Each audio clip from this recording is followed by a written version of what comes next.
৫ আগস্টে যে সরকারের পতন হয়েছিল তার শুরু হয়েছিল কিন্তু ৫ আগস্ট নয়, বরং তার ঠিক ৩৬ দিন আগে পহেলা জুলাই।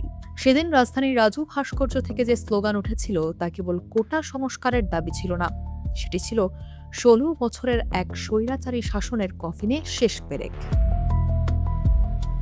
২০২৪ সালের পহেলা জুলাই দিনটি ছিল সোমবার। দীর্ঘ ১৬ বছর ক্ষমতায় থাকা সরকারের জন্য এই দিনটি ছিল সাধারণ এক কর্মদিবস। কিন্তু দেশের প্রধান প্রধান বিশ্ববিদ্যালয়গুলোতে সেদিন চলছিল ভিন্ন চিত্র। হাইকোর্টের দেওয়া একটি বিতর্কিত রায়ের বিরুদ্ধে সেদিন শিক্ষার্থীরা রাস্তায় নেমে এসেছিলেন। বৈষম্য বিরোধী ছাত্র আন্দোলনের ব্যানারে শুরু হওয়া সেই ছোট্ট কর্মসূচিটি যে পরবর্তী ৩৬ দিনে একটি বিশাল গণ অভ্যুত্থানে রূপ নেবে তা হয়তো সরকার বুঝতে পারেনি।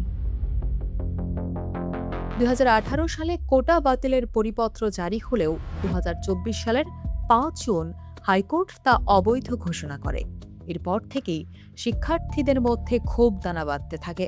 ৯ জুন থেকে ৩০ জুন পর্যন্ত পুরো মাস জুড়ে চলছিল গোপনে সংগঠিত হওয়ার প্রক্রিয়া। শিক্ষার্থীরা সরকারের পক্ষ থেকে কোনো সদুত্তর না পেয়ে পহেলা জুলাই থেকে রাজপথে নামার চূড়ান্ত সিদ্ধান্ত নেন। সকাল থেকেই ঢাকা বিশ্ববিদ্যালয় সহ দেশের ১১টি গুরুত্বপূর্ণ স্থানে শিক্ষার্থীরা একযোগে বিক্ষোভ শুরু করেন। রাজু ভাস্কর্য থেকে শিক্ষার্থীরা ৪টি সুনির্দিষ্ট দাবি উত্থাপন করেন। নাহিদ ইসলামের নেতৃত্বে শিক্ষার্থীরা সাফ জানিয়ে দেন, দাবি পূরণ না হলে সব শিক্ষা প্রতিষ্ঠানে ক্লাস পরীক্ষা বর্জন করা হবে। কিন্তু বিস্ময়কর ব্যাপার হলো, সেদিন সরকারের শীর্ষ পর্যায়ের নেতারা ছাত্র সমাজকে গুরুত্বই দেননি।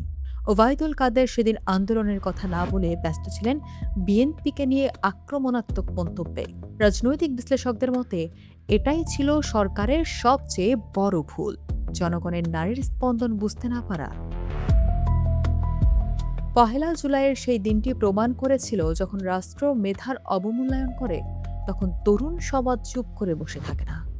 পহেলা জুলাই কেবল আন্দোলনের তারিখ নয়, এটি ছিল বাংলাদেশের ইতিহাসের মোড় ঘুরিয়ে দেওয়া এক সন্ধিক্ষণ।